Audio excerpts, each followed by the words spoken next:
Welcome to my style சமையல். இன்றைக்கி நம்ம பார்க்க போகிறது என்னென்னா, அரைச்சி விட்ட மீன் கிரேவி எப்படி வைக்கிறதுன்னு.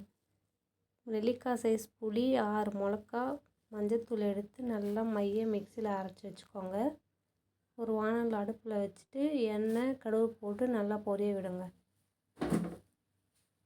கடுகு பொரிஞ்சதும் கொஞ்சோண்டு கருவேப்பிலை, நம்ம அரைச்சி வச்சோம் இல்லையா விழுது, அதை நல்லா கொஞ்சம் தண்ணி ஊற்றி அதில் சேர்த்துக்கோங்க.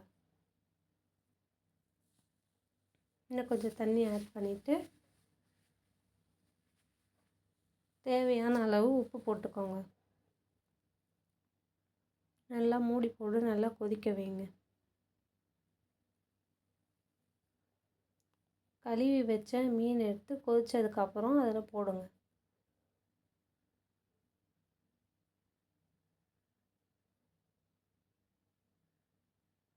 மீன் நல்லா போட்டுட்டு திருப்பி நல்லா மூடி போட்டு நல்லா ஒரு 10 நிமிஷத்துக்கு கொதிக்க வைங்க ஹையில் வச்சு.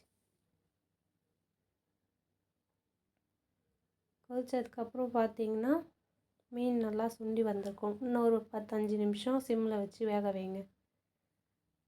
மீன் கிரேவி ரெடி. நீங்களும் வீட்டில் ட்ரை பண்ணிவிட்டு எப்படி இருந்துச்சுன்னு கமெண்ட்டில் சொல்லுங்கள்.